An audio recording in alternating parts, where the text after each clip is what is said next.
Good evening, Brady here from a stand in the park. Spoke to my mate earlier today. Said his ex-missus, feeling sick at work, been a bit off lately, went and got tested. Full-blown cancer. Turbo cancer. No one had ever heard, what's turbo cancer? Like it's a thing. No one had ever heard of that. He pleaded with her. As horrible as she was to him, he still pleaded with her not to get that injection. She had 3 of them. Pleaded with her. It's the mother of his child. She poo-pooed him and laughed at him and held it to ransom and held the kid over him and went and got him, and now look. And now he's got to pick up the pieces. He's got to support her in that. We all tried. We held such grace, such love, and just got vilified for it, and outcast and beaten up and shot and jailed, and now look, you got kids falling over on the footy field, you got full-blown fit as a fiddle sportsman keeling over, got old people just gonskis, myocarditis, turbo cancer, Guillain-Barré. No one had ever heard of all of this stuff. We were trying to warn people, we were crying from the rooftops, pleading with people. We all were, to try and wake people up, to try and just get them to look at the truth. And now look, now we've got to pick up the pieces. We've got to pick up the mess, and we will, because we are true north. We hold grace and love. But it took great strength, big shout out to you, great strength, to be so attacked, and so outcast by society in the face of such truth. It took great strength of character. Massive shout out to you, and we only ever defended. No one on the freedom side of the fence ever attacked anyone. We never took a step forward. We only ever tried to defend ourselves and asked people to defend themselves because we were under attack. We were under total attack. Never attacked anyone. Just held grace and love and patience and got totally thrown under the bus for it. I mean, the amount of death threats that I've had, if I had $1, I was jailed, I was dragged through the media. We all have versions of it. Not about me. What is happening right now is like Chairman Mao, Pol Pot, Germany, Stalin mixed together times a trillion and on all the steroids that ever existed in the history of man.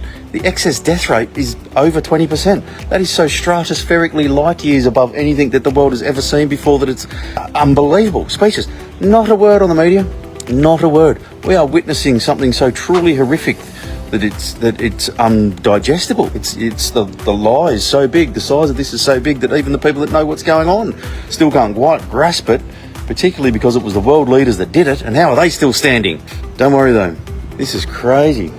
We haven't really had any acknowledgement from that side of the fence, but we have had acknowledgement from each other, but we probably should say it a bit more. You can't just go around saying it to each other all the time. So here I am, on behalf of everyone, to everyone, you're a fucking champion. Honestly, that was hard, man. This is still hard, and that was hard. And so many of you lost jobs and friends and family and kids and money and homes, and you still just stood staunch. You still just kept standing there. You need massive credit for that. Here's me. Thank you, and massive acknowledgement on behalf of everyone, even those people who hated you and sent me death threats, even though they don't know it. Massive shout out to you. That was really hard, and still is. And we still just have to clean up the mess, pick up the pieces. Again, in grace. Again, thankless. Leadership is a thankless task. It really is. You got to find something in yourself, and you've got it. It's a very hard place to be so right, so strong, in such truth, so outcast. Great strength of character. And this would have gone a lot further if it wasn't for you. A lot further if it wasn't for you. Think about that. If you hadn't done what you did, then this would have gone a lot further. Massive love to you. Massive love to you. And anyone who's just come over recently, it was a skeleton crew back in the beginning of this freedom sort of stuff. Heaps more people on board now, and that's acknowledgement enough. I'll say that again. That's acknowledgement enough. There might not be people coming in droves and thanking you and trying to buy you a coffee, but the fact that they've come over the other side of the fence is thanks enough. That's all we ever wanted, and we've got more than we could have ever dreamed of. And if you've just come over just today, fully welcome. You are part of the family, but the truth comes with great responsibility. You can't have it both ways. If you acknowledge the truth, you have to stand in the truth, and you have to stand together in this truth family, but fully welcome. The party's over here, and we're winning. We win this, and so I just wanted to say thank you, and keep caring for people. This is not a violent answer. Look at what Gandhi did. That's our MO, method of operation, whatever the word is. You know what I mean. There's no other way. They've got too much of a head start. They're too crazy. They run all the rules. This is a peaceful, spiritual answer, standing united together like we have been. So keep doing it.